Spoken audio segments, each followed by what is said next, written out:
Trans-Pacific Partnership, in other words, the TPP-11. My name is Vania de la Vega. I will be moderating this session. I feel very honored to introduce our panelists for this session. They are Professor Yasuhiro Tokoro from Meiji University, co-authoring with Virginia Valdivia from the Faculty of Political and Social Sciences at UNAM. Later, we will have Professor Melba Falk from the University of Guadalajara. And we also will be listening to Professor Carlos Reyes from the graduate program in law of UNAM. So first of all, let me introduce to Professor Yasuhiro Tokoro and Virginia Valdivia with the process of trade policies of US and the current situation and perspective of the TPP-11. So Professor Tokoro is the Doctor of Commerce and Associate Professor in the Department of Commerce at Meiji University, Japan, since April 2015. He resided in Mexico as a visiting researcher in the Institute of Economic Research at UNAM from 2003 to 2005. Tokoro's research interests are the international trade and regionalism. His current research examines the US-Mexico investment and the trade relations, and the influence of commercial policies under the presidency of Donald Trump. He is also involved in the UNAM's research projects, PAPIT IN 1917. His main articles written in Spanish are The Commercial Relationship Between Japan and Mexico and the Influence of the Commercial Policies of the Donald Trump Government, Salvador Carrillo Regalado and Taku Akabe, editors, ED and the Japanese companies in Mexico, Regional Implication, Economic and Legal, University of Guadalajara and Juan Pablo, editor, The Relationship of Foreign Trade Between Japan and Mexico and Point of View of the TPP, Carlos Uscanca, editor, Japan and its Economic Development Alternatives Towards the Future, UNAM in the last year, and Mexico and Japan, A Perspective of the Economic Association Agreement. Likewise, his main presentations in Spanish are the commercial relationship between Japan and Mexico and the influences of the commercial policies of the Donald Trump government during the 15th National Congress of Latin America Association of Asia and African Studies, University of Guadalajara in 2018, and the economic relationship between Japan and Mexico and a perspective of the TPP in the International Seminar, Trajectory of the Socioeconomic Development of Japan and Asia Pacific. On the other hand, Virginia Valdivia completed her BA and MA, and she's a PhD candidate in the International Relations at the Faculty of Politics and Social Sciences of this university. She also was a temporal researcher at World Trade Organization, Research Center of Aoyama Gakuin University, Tokyo, Japan, and treasurer of Latin American Association of Asia and African Studies, Mexico section. Among her latest publications are From Yokohama to Cuernavaca, Reflections on the Establishment of Nissan CIVAC, and Japanese Trade Policy in 21st Century, a multilateral, regional, or bilateral approach. She is currently professor at the Faculty of Political and Social Sciences of UNAM. Professors, welcome, and please, the floor is open. Hola a todos. Me llamo Yasuhiro Tokoro, soy de Japón. Yo quiero decir agradecimiento a todos para sus visitas y me encantaría poder hacer la presentación en hoy con Vicky-san. I will now start our presentation. The title is The Trade Policies of the United States and the Current Situation and a Perspective of the CPTPP, TPP-11. In 2017, the announcement by President Donald Trump to withdraw from the Trans-Pacific Partnership, TPP, shocked in the international trade system. The United States considered the TPP as a preliminary stage for the elimination of tariffs in the APEC scheme. APEC is Asia-Pacific Economic Cooperation. Former President Barack Obama, in his presidency that lasted 8 years, undertook the commercial strategy of TPP as a platform to strengthen its economic presence in Asia. Washington sought to promote the TPP and the free trade area of the Asia-Pacific FTAP with the same intention of expanding its economic activities in the Asia-Pacific markets. The TPP was signed by 12 countries in February 2016. On December 9 of the same year, before other member countries made the decision, the Japanese government and Prime Minister Shinzo Abe approved the TPP by a majority vote in the House of Representatives, confirmed by the Liberal Democratic Party and other parties such as Komeito and Nippon Ishin no Kai, etc. However, on January 2017, Trump officially declared the withdrawal of the United States from the TPP to fulfill one of its electoral promises. In this context, this presentation will mention the issue of the 2 points: the process and strategy of the U.S. trade policy and the current situation and the perspective of the CPTPP. The strategy of TPP had a purpose: the United States multinational companies which explore specific areas, for example, financial, insurance, pharmaceutical, and agro-industrial, sought to benefit from Asian markets. The main companies in these sectors are part of the business coalition of U.S. for the TPP. In the TPP negotiations on the protection of intellectual property, they sought to maximize the benefit in the pharmaceutical, protection of medical patents, agriculture, entertainment, and communication industries. In addition, the TPP had a liberating and deregulatory function of the market so that interested sectors such as banking and insurance could actively intervene in the foreign markets. Nonetheless, trade liberalization and capital flows and regional trade agreements such as NAFTA caused the shift of multinational U.S. companies abroad, while cheap products made in China and Mexico were imported. As a result, the factories in the United States moved abroad, as well as national employment.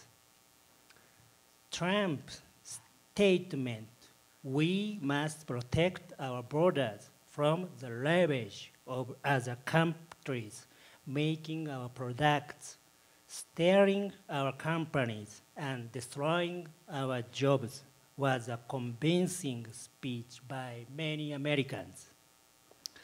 However, U.S. policies directed by President Trump are not completely protectionist. The Republican Party, defender of the free market or free trade and liberalization of foreign direct investment, gained the majority in the election of the Senate and the House of Representatives of the US Congress in November 2016. The Trump administration does not prioritize multilateral agreements such as the TPP. Therefore, the US will probably press more on its commercial counterparts with the option of bilateral treaties demanding the purchase US product. Good morning. First of all, I want to thank PUEA's coordinator, Alicia Quiron, and academic secretary of PUEA, Vania, for moderating, for collaborating, and for coordinating and inviting us to this international colloquium. And I want to say a special gratitude to Professor Tokoro for inviting me to collaborate with him. I'm going to talk about the current and the perspective of the TPP. After the decision of the US withdrawal from the TPP, its other members decided to continue with this agreement. They signed the Comprehensive and Progressive Agreement for Trans-Pacific Partnership that includes 11 countries: Australia, Brunei, Canada, Chile, Japan, Malaysia, Mexico, New Zealand, Peru, Singapore, and Vietnam. And it is known as TPP 11. It was signed in March 8, 2018. And the CPTPP is one of the largest free trade agreements due to the fact that Pacific Rim is one of the most dynamic trade regions in the world. This treaty represents nearly 13.5% of global gross domestic product and 15% of international trade. In contrast, WTO, or World Trade Organization, concentrates 98% of international trade. The Free Trade Area of Asia Pacific, FTAAP, represents 57% of global gross domestic product and 99% of global trade. 49% of global trade.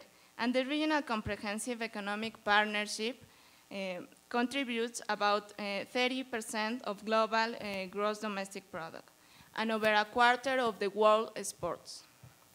The importance of these treaties is not only the volume of global trade, but also the number of the trade areas they include, especially these areas that are not exclusive for trading. For this reason, until 2018, the TPP 11 is the broadest negotiation in terms of trade achieved worldwide.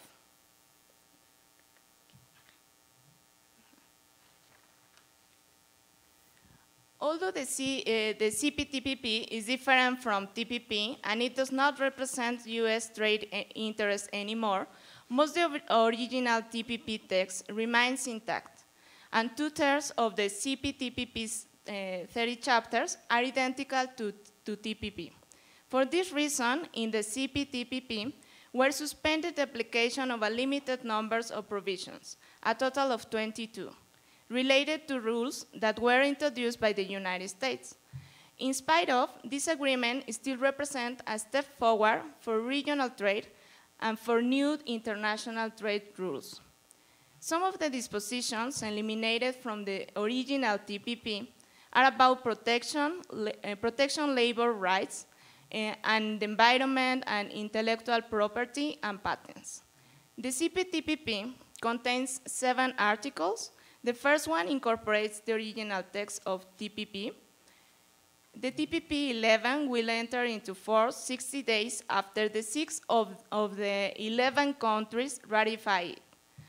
So it will be probably enter into force by the end of 2018 or during the first half of 2019. when Australia, Brunei, Canada, Chile, Malaysia, New Zealand, Peru, and Vietnam conclude their internal procedures to ratify the deal. So far, only Japan, in June of this current year, Mexico in May, and Singapore in July have approved of their legislative bodies.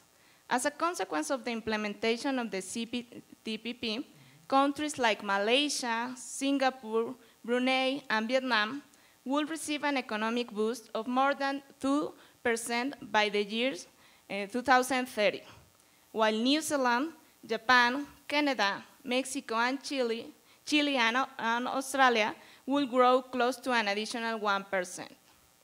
In 2019, members of TPP-11 will open negotiation to a new partnership with Colombia, South Korea, Indonesia, Thailand, Taiwan, and United Kingdom, countries that have expressed their interest in joining the CPTPP. To conclude, despite the return to protectionist and nationalist trade policies, the bilateral, regional, and mega agreements still operate under WTO rules. In this sense, the CPTPP is a platform to get consensus before negotiation in WTO or FTA-AP. Some members have seen this treaty as a previous step to get gains before obtaining them in multilateral forums. Thank you very much for listening.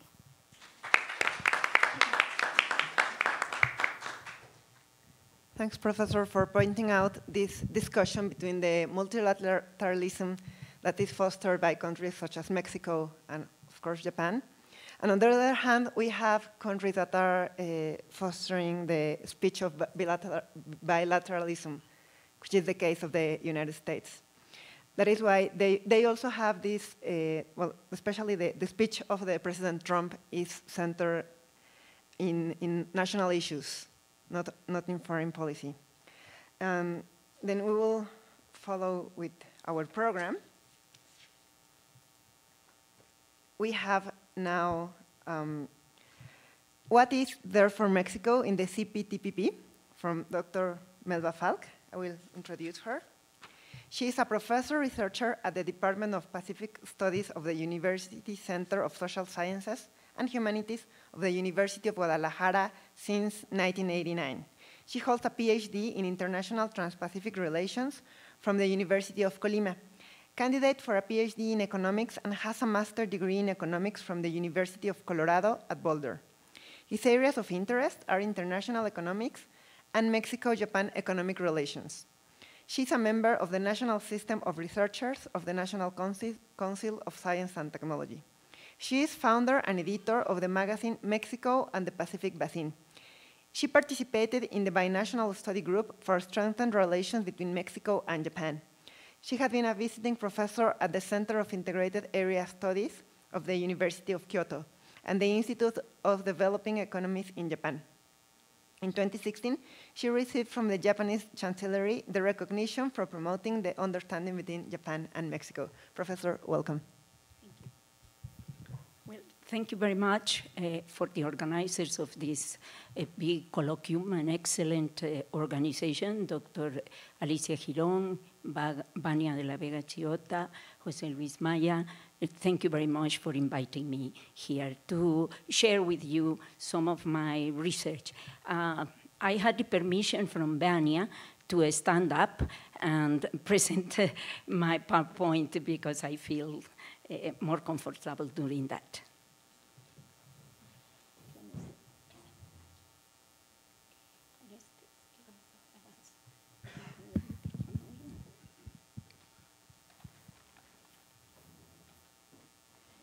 Okay, my topic will be what is there for Mexico in the CPTPP. And I have divided the presentation on 3 parts, trying to look at Mexico involvement in the CPTPP from a broader perspective. First, I'm going to talk a little bit about Mexico and the new TPP-11 for short, and then Mexico in the international economy, a look from fragmentation of production, and then the challenges that the domestic economy is facing because of this changing and uncertainty new world because of Trump protectionist policies, and some conclusions will follow. My colleagues already explained the TPP-11. I am not going through that. I just want to make emphasis on two aspects. Oops. On two aspects here. When the US was in the TPP-12, the agreement had a participation on global economy of 40%. And now TPP-11 has a participation of 13.5%. That shows us the size of the American economy. And that is our big market. So I will go over that later on. And I want to make also to point out that it has been estimated by some economist, Petri et al., that the gains from the TPP-11 will be 1/3 of the gains expected from the TPP-12. So here are the 12 partners, and the US is no longer a member. And if we look, I want just to make, to highlight the intra-regional trade between the 11 partners of the TPP. And let's take Japan as an example. The intra-regional trade is 17% among the 11 countries. But with the US, Japan exports to the US 19% of its exports and imports 11%. So the US continues to be a major partner of the 11 countries of the TPP. And for Mexico and Canada, that relationship is 80% for exports and 46% for imports. I will go over there later on my presentation. And I want to highlight also that Mexico joined the TPP-12 negotiations at the end. Canada, Japan, and Mexico joined the TPP-12 at the very end because Mexico already had NAFTA, and so they didn't think it was a lot of gain with the TPP-12. That's why Mexico engaged late in the negotiations. But with TPP-11, Mexico, under the uncertainty of Trump's protectionist policy, Mexico was the first one to sign the agreement. And here is Mexico. The size of the circles represent the size of the economies of the TPP-11. And as we can see here, the biggest economy is Japan. And Japan is also our major partner in Asia, the only one with which we do have an agreement. And also we do have agreements with Canada, Peru, and Chile in the Pacific Alliance. With all the rest, we don't have agreements. So Mexico will get from the TPP access to six new markets, and 90% of Mexican goods will be free of tariffs at the very beginning of the TPP-11. And the TPP-11 can be a means to develop more regional networks of production later on. And it also will give a bigger market to Japanese food market and consolidate preferences Canada, Chile, and Peru. The main partners for us in the TPP-11 are Canada, Japan, and in imports, Japan, Canada, Malaysia, and Vietnam. Those are our major partners in the TPP-11. And here I put the RCEP. And this is the second largest Pacific Asia trade agreement that is being negotiated right now. It includes the 10 countries of the ASEAN and also 6 countries like China, India, Australia, and New Zealand. And so these are the 2 biggest agreements that are being negotiated in the Asia-Pacific region. And we have to look at that because, for example, all these countries belong to the RCEP. And at the same time, they are members of the TPP 11. So, what is there for Mexico? Where does Mexico stand in the international economy? We are in exports and imports, we are the 13th main exporter and importer of the world. We are in the major league of exporters and importers. We do have, so far, 12 FTAs with 46 countries, Japan the only one with Asia, and we are the 4th exporter of transport equipment goods, automotive sector, and we are the 7th producer of automotive goods, and the openness of the economy is 66%, exports plus imports. And we do have a surplus with the US, and we do have a deficit with Asia.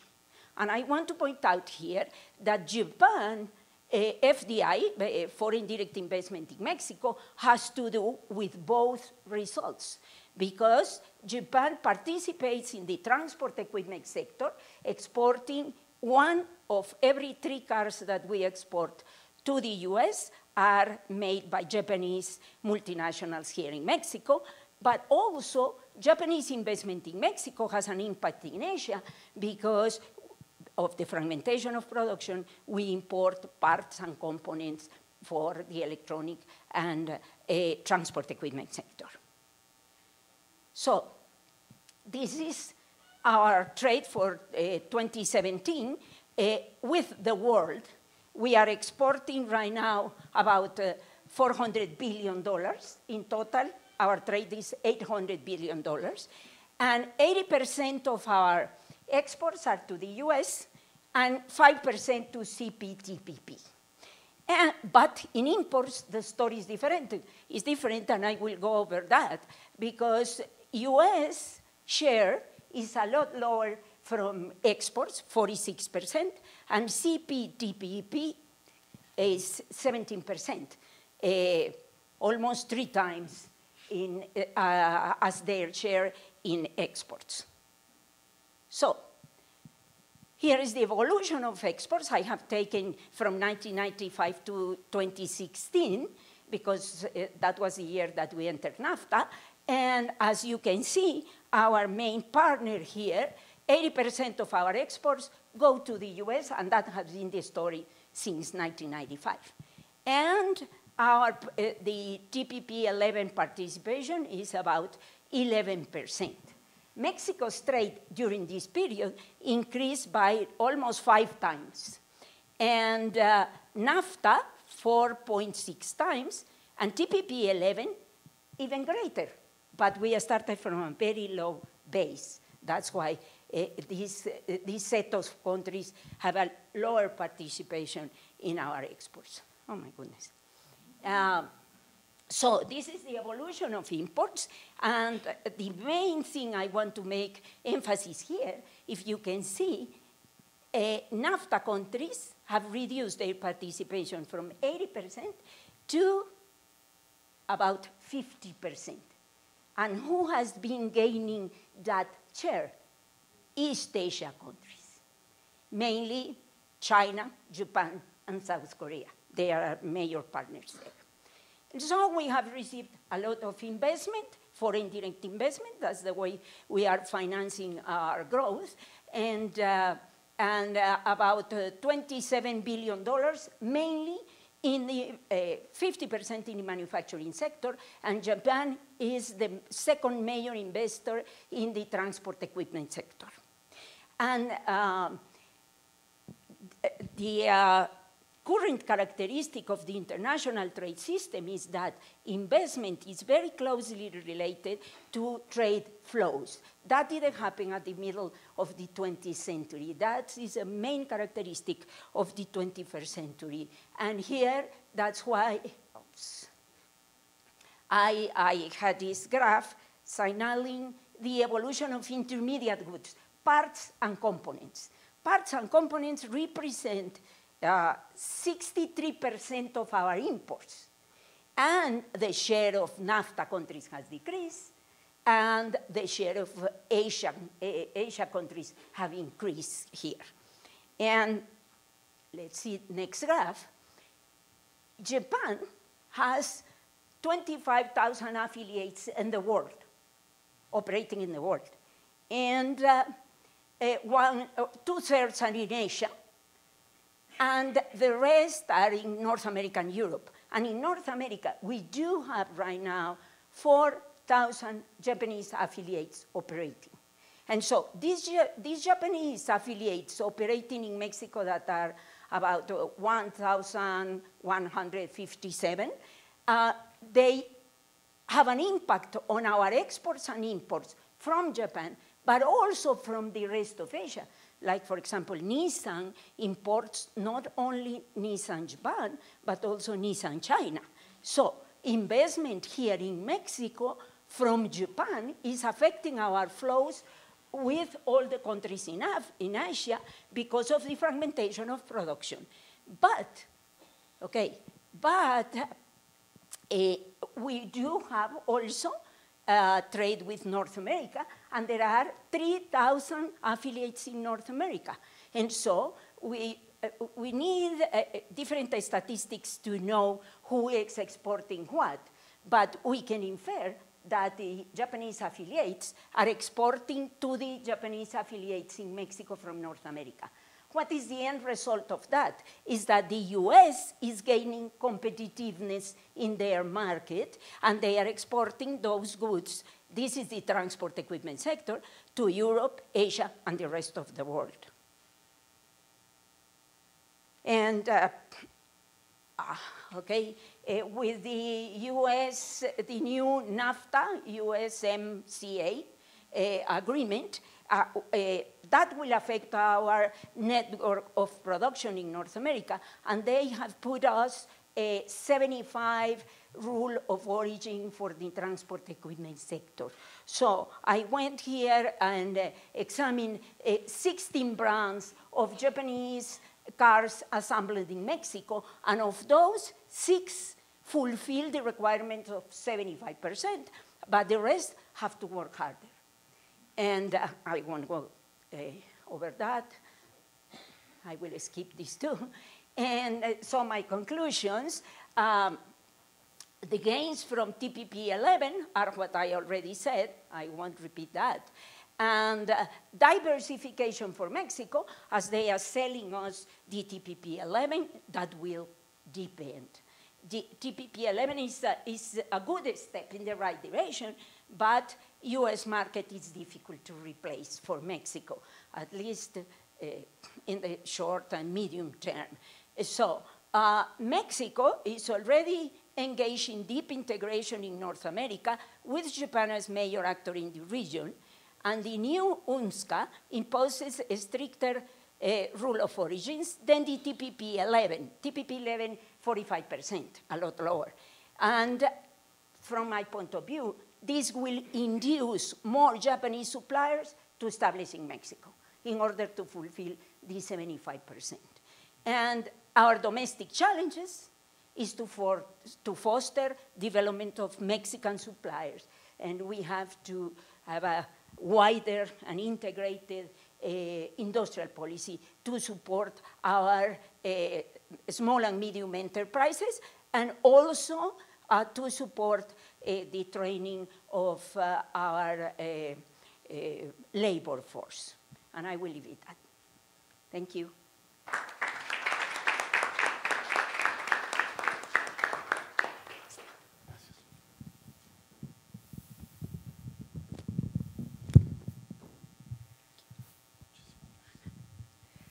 the challenge apparently is very high. Professor Falk told us 90% of Mexican goods has a potential to develop regional networks of production. That's a very high share. And she also told us how it's important to get access to the Japanese food market, which is something that is already happening. I was thinking about the examples like the fruits or like even the tequila, which is also in this market. And then I was also remembering how Professor Falk always told us the bias of the trade balances. How do we have now new models to explain this relation in the international commerce, which is what she already told us before, the intra-firm and the inter-firm trade. Now I would like to introduce Professor Carlos Reyes, who will explain the legal trends of the CPTPP. He is Doctor of Law at UNAM. Currently, he is the coordinator of the postgraduate law program in this university. Professor of International Trade Law and Investment Law Protection with 15 years of experience. He's a national researcher since 2011. He has served as NAFTA Chapter 19 panelist. He is author of several books on international trade law. He has coordinated several books on the matter, as well as on legal education and energy law. He is chief co-editor of the Latin American Journal on International Trade Law since 2013, and he has been visiting professor at the World Trade Organization in 2007, Max Planck Institute of Public International Law and Comparative Law, Heidelberg, Germany, 2011. Welcome, Professor. Thank you very much. Minasan konnichiwa. Did I say it already? I'm improvising. I'm sorry. Well, thank you very much for inviting me to this international colloquium. I'm very honored to share the floor with my fellow academic colleagues here. Thank you very much, Vania, for the presentation. I will try to talk about a little about the legal trends of the CPTPP. I had the advantage of being the last one on the table, so I don't have to explain how the TPP works. But I will try not to bore you so much on legal terms. What I have to say in the first place is that CPTPP is one of the negotiations we have recently. For Mexico, the 2018, it's going to be a year to remember, especially because we have very large, intensive negotiations simultaneously. We were involved in the CPTPP table, the European Union renegotiation trade agreement, the USMCA, the former NAFTA, and Brazil, just to say some. There are not all of them, but we were being involved in all these negotiations at the same time, so it's been pretty challenging for our trade negotiations, the Ministry of Economy. The most important part of being involved in those negotiations is that those treaties, all of them, are built on the same legal basis. They all comes from GATT Article 24 and GATT's Article 5, which means essentially that we have a free market access on goods and services. And we have the commitment for the suppression of the trade barriers, tariff and non-tariff. So it doesn't matter how the name of the treaty is. It doesn't matter if it is NAFTA, it is USMCA, it is CPTPP. They are all free trade agreements. And we are all committed to the same objectives, but they are constructed in a different way, one from each other. What I want to say, especially, I will try to resume a little my presentation for 15 minutes. I won't be able to reach. This. The CPTPP, I don't know if we can talk actually about a new generation of trade agreements. What is really a fact is that the new negotiations involve not just the traditional matters of this kind of treaties. The new topics of trade agreements now involve labor, environment, e-commerce, regulatory coherence, state-owned enterprises, transparency, and anti-corruption. There are just some of the new topics that are now involved in the trade agenda. And it can be as a step forward in the negotiation agenda. But the thing is, they are, or in my opinion, I believe those subjects are included in the trade agreements just to make a politically correct message. Because all of those topics were just established as a minimum floor, and there are not really truly commitments to enforce the environment, the transparency and anti-corruption. They just send few messages, especially on the cooperation between governments. And I won't have the time to explain that mostly as deep as I want, but you can see, just to mention one example, the environment. They establish that we should get rid of the maritime trash. We should keep the seas clean. Okay, we should protect some species in danger. But what about the carbon emissions? They are totally out of the trade agreement. Labor, yeah, they protect only what the International Labor Organization said, but they don't protect. Recently, I remember the audio, the cookies audio challenging. They are suing. There's a legal suit against audio for damaging the workers because they employ about 18 or 20 chemicals, danger chemicals, without any protection. That's not covered in the trade agreement. So there are just politically good messages to the international community, because starting from the year 2000, the World Trade Organization started with a social agenda involved in the trade agreements. So every time we conclude a treaty, they involve these topics on the agenda, but not so deep as it should be. And these topics are not only for the CPTPP. They are included also in the USMCA and the European Union Treaty also. So this is part of the new agenda for trade everywhere in the world. What I want to say a little more is about the regulatory coherence. That I especially think this is one of the most important chapters of the treaty. Why?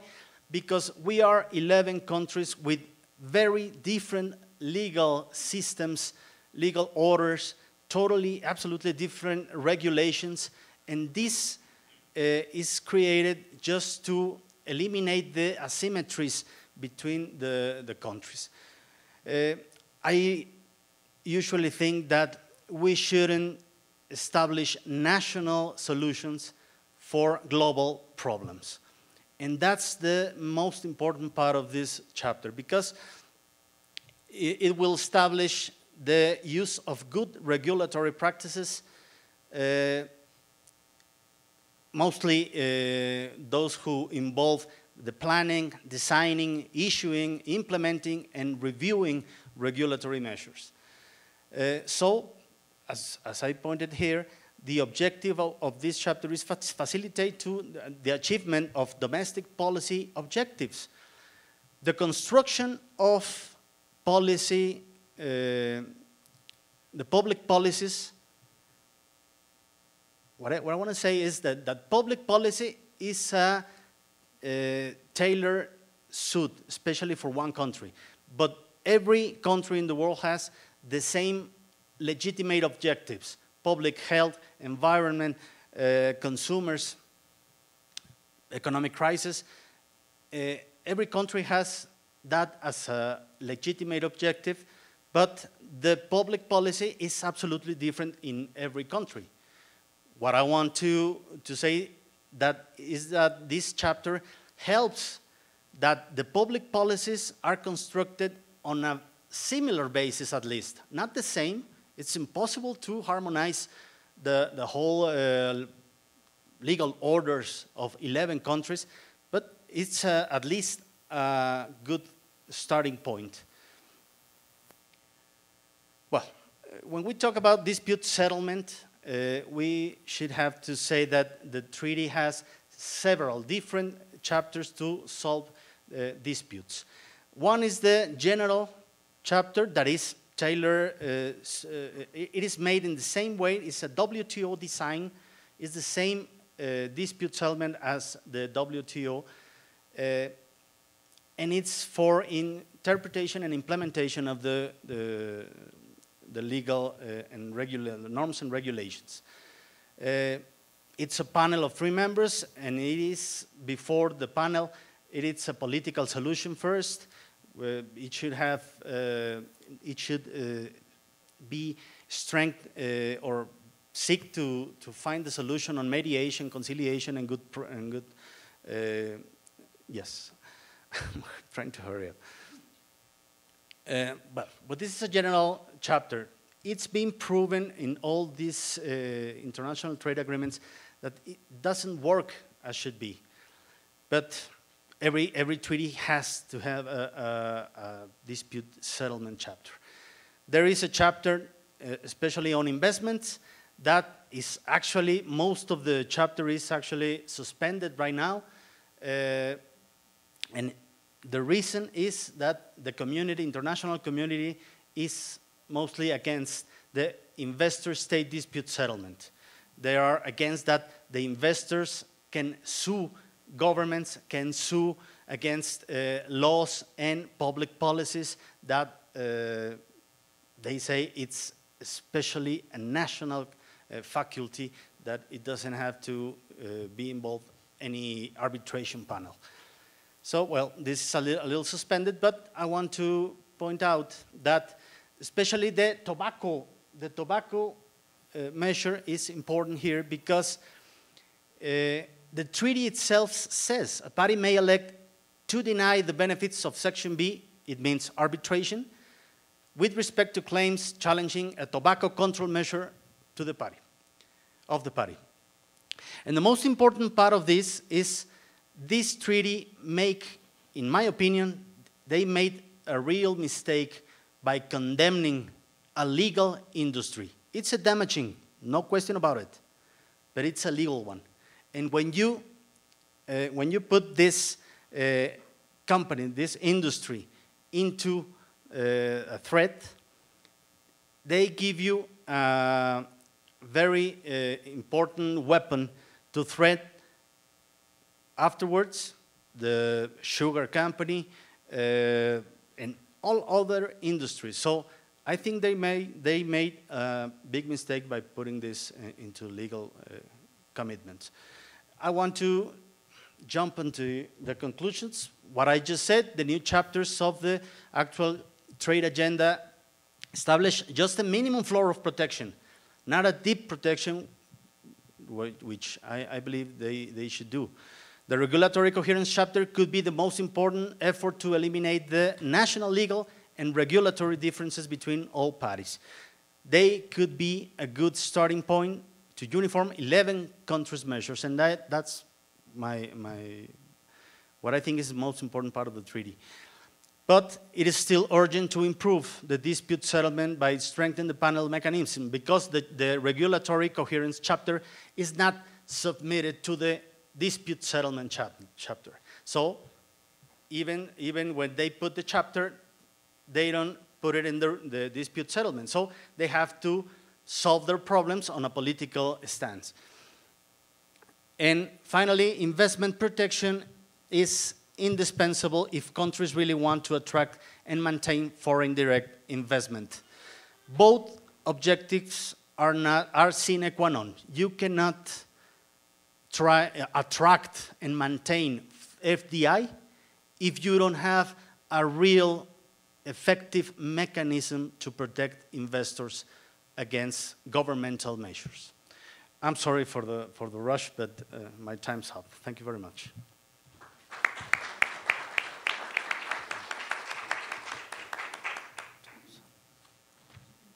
Thank you, Professor Reyes. The agenda seems very, with this new generation of trade agreements, there's a lot of new challenges that we have to achieve in order to keep a healthy trade with our partners.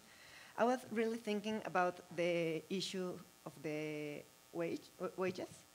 How can we make them higher in order to keep trading with US and with the members of the CPTPP? Well, we have time for questions. I will take 3 questions in a row and then come back with our panelists. So if you have any, please raise your hand and wait the microphone to get to you. Professor Giron, and then the person here, and last, Professor Yasuhara. Well, the question is for Professor Melba Falk, and it is very specific. You have explained very well the parts of the cars that we import from Nissan. Most of the parts are made in Japan and others in China. Do you think that the Nissan will bring their companies and will make the parts of the cars so we can export those cars to the USA in this new agreement, the new version of the NAFTA? Are we going to be ready to export cars, or what do you think? And especially also the new changes in technology. Is Japanese companies will bring their electronic cars to Mexico, or they put those companies in USA?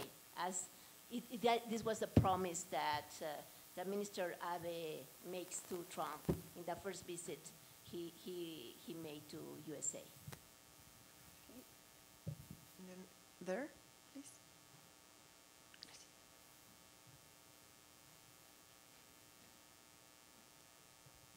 Thank you very much.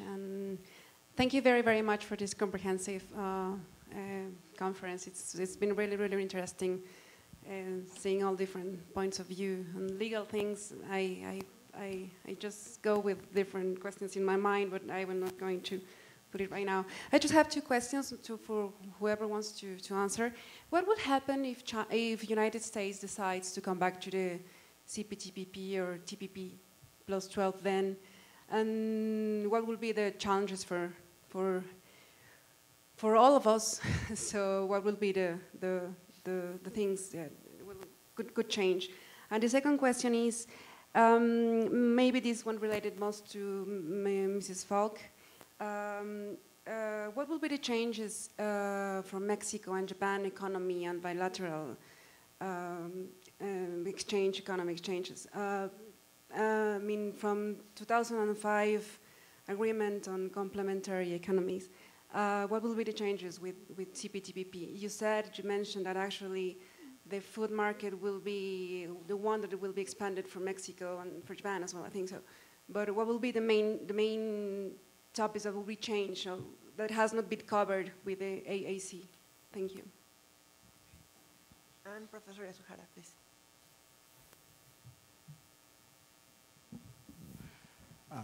So thank you very much for the conference. So very interesting. And I have one question, mainly to Dr. Melba Falk, but maybe to all of you too. Yes, and exactly Mexico now accept foreign direct investment from many countries, of course from Japan, and has diversified the investment and trade. But I think today, Mexico's problem is the wage level. So Mexico's wage in real term has now decreased so very drastically.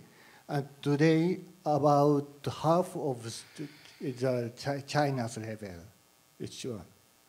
And so Mexico's government has some plan to make more employment and increase the wage level, or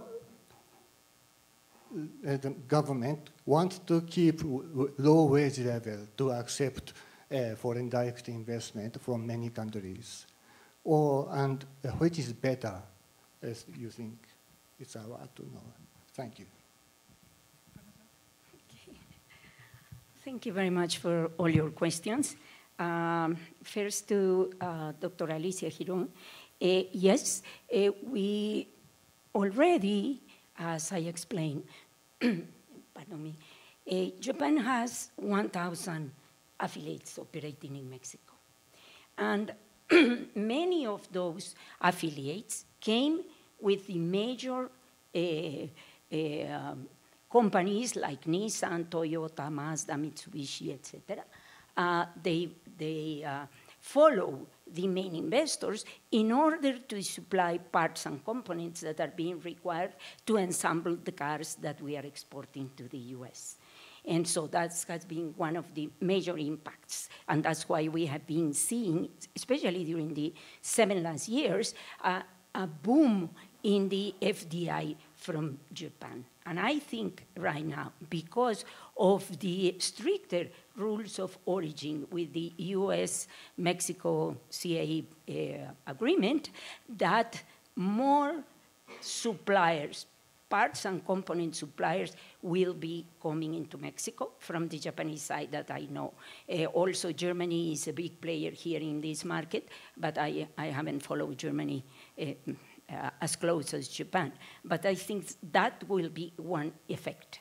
And that's why I say we do have a big challenge. We do have, as a domestic policy, independent of what is happening with Trump policy or wherever, we should have done this before, but we haven't. So we can start now, develop our local suppliers. Because, for example, in the Japanese, in the automotive industry, we do have 20 original manufacturers. Then we do have about 300 Tier 1 suppliers. All of those are foreigners. All of those are from other countries. Then we do have Tier 2, 400 companies. Of those, 30% are from Mexico. And then we have Tier 3 suppliers. All of those, 3,000 are Mexicans. So what is the challenge here is to make those in the 3 level to join the 2nd and 1st level. And I think JICA is doing a wonderful job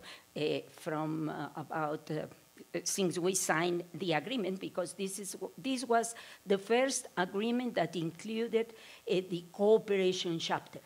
All of the rest were trade and investment. And through cooperation, JICA and JETRO are helping to develop, but a small scale, local suppliers. But that's a long-term project. And I think we can replicate that kind of work that they are doing at the national level. So I think there will be more suppliers from Japan. We will be seeing that.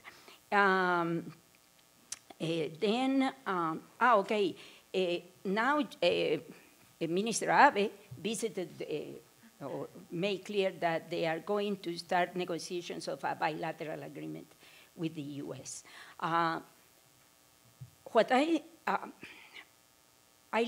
The Japanese investment in Mexico came here to take Mexico as a platform to export to the US. Why? Because of the huge US market, as we have seen.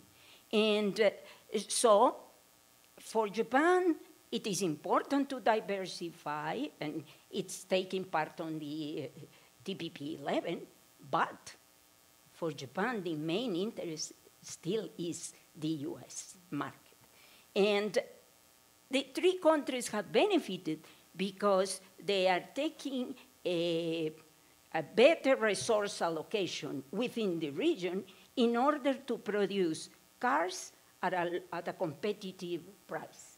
And that's why the US is exporting 1/3 of cars to Europe and another third of cars to Asia, not only to the NAFTA region. So the three countries have benefited.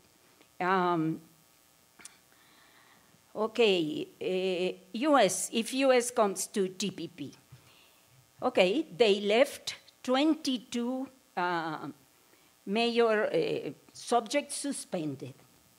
They didn't eliminate those. Why? Because they expect that in the future, maybe when Trump is not longer as president of the US, will ask, the TPP countries to accept the US again, because I think the US is losing competitiveness with this policy. And so it's a possibility. But, right now we don't know, because Trump policies, the main characteristic have been uncertainty. We don't know with him. And what will be the main gain for Mexico with Japan within the TPP? And we already have an agreement with Japan. And we did have many rules that benefited us from 2005. So our gains will be not too much, too bigger, because we already have an agreement with them. And so what we got was a deeper access to the food market. We already have done a very good job on that. Our 25% of our exports to Japan are agro-industrial products. We have done very well. But we are still, we do have a big deficit with Japan of about $12 billion, and we export $4 billion, but that quantity has doubled during these years of the agreement with Japan. And so we can increase, our share of the Japanese food market, for example. And we are already exporting parts and components to Japan. We didn't before the agreement, and we can increase that kind of trade. And wage in Mexico. I don't think that, and I have heard that in other forums, that Mexico's only competitiveness comes from wages. I don't believe that. I think, first of all, we have to compare different industries. In the manufacturing sector, we do have 12 subsectors. I have done some research on that, comparing the wages paid, for example, in the transport equipment sector, compared to the other sectors in the manufacturing sector. And for example, compared to the textile sector, wages in the transport equipment sector are 60% above of the textile subsector. And in 12 sectors, the transport equipment sector is above the wages in 7 sectors. So Why Mexico and Canada and the US don't have the same level of wages? Because there is an asymmetry in our development. And that happened to Japan, and that happened to Korea and to Taiwan when they were developing. And when they made all that effort to develop the industrial sector, bringing people from the agricultural sector, wages at the beginning were lower. But once manufacturing growth was very high, like in Japan in the 60s, and they started demanding a lot of workers, then wages went up during the process of development. And so right now, by decree, we cannot set our salaries at $16 per hour. Our salaries are around $4 per hour, fourth of the other countries. So, but we hope that this is our hope, that we will, in the process, to increase our wages. And yes, there have been kind of containment in the increase of real wages in Mexico. And that's one of the clause in the TPP 11, that we abide by the OIT regulations, you know, regarding syndicates and unions and things like that. I think Mexico has to do a good job on that. But compared to China, okay, China, yes, wages have increased, but the labor market in China is very different from the labor market in Mexico. I don't think they abide by the same rules, so it's difficult to compare. Thank you. Thank you. Professor Carlos Reyes? Well, I just want to complement. I agree absolutely with Melba. Just on the question of what about United States? Well, it's not only United States. Recently, the Prime Minister Shinzo Abe invited the United Kingdom to join to the CPTPP agreement once they finish the Brexit process. What is important here is that there is no accessions to the CPTPP right now until the treaty gets into force. Once it gets into force, we can accept some accessions afterwards. But the most important thing is that Japan is playing a leading role now once the US left the negotiations. And that is a very interesting position. And absolutely, if some countries access to the CPTPP, the free trade zone is going to be stronger than ever. Thank you. Professor Tokoroa and Valdivia, please.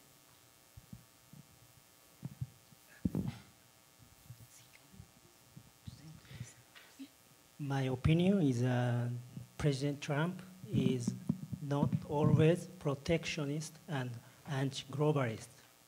In addition, the Republican Party wants to promote the free trade and liberalization of foreign direct investment and service trade.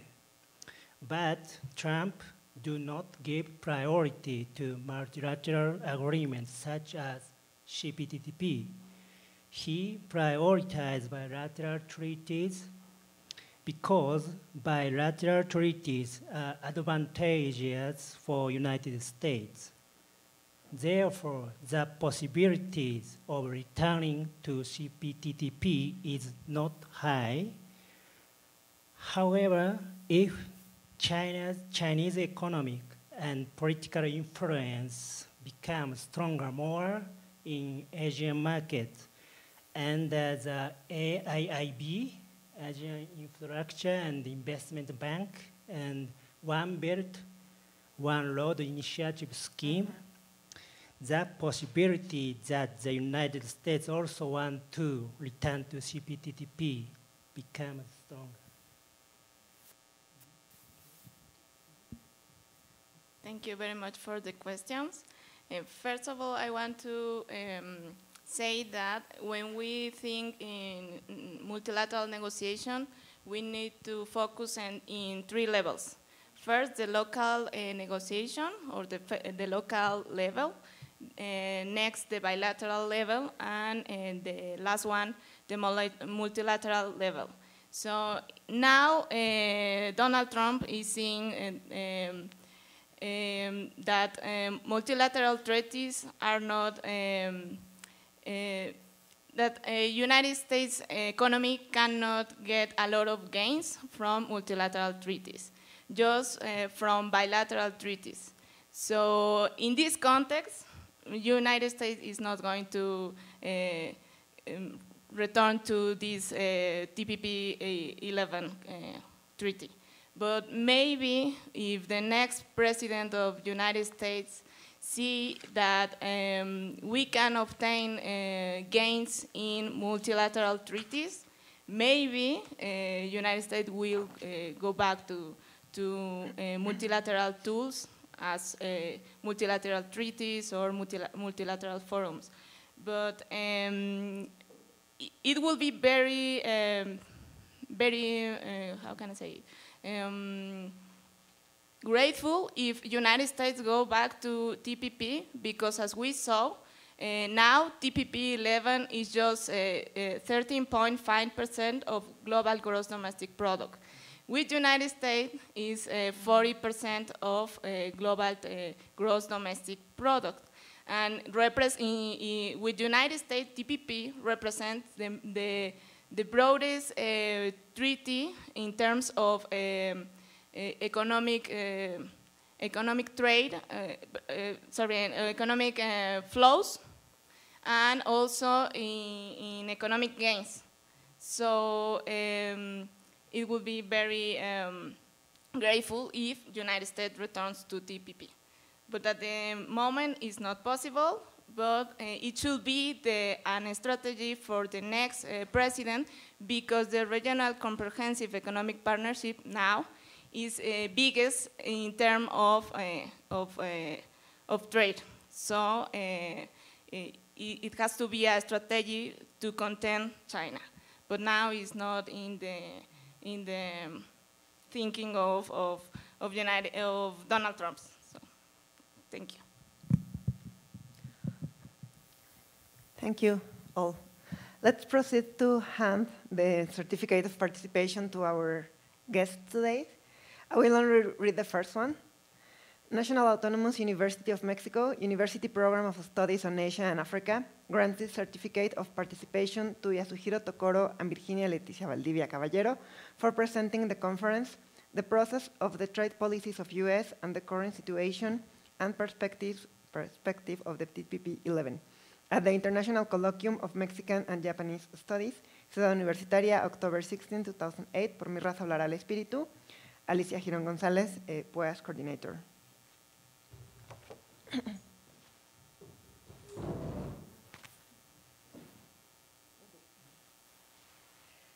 And then it's the same words for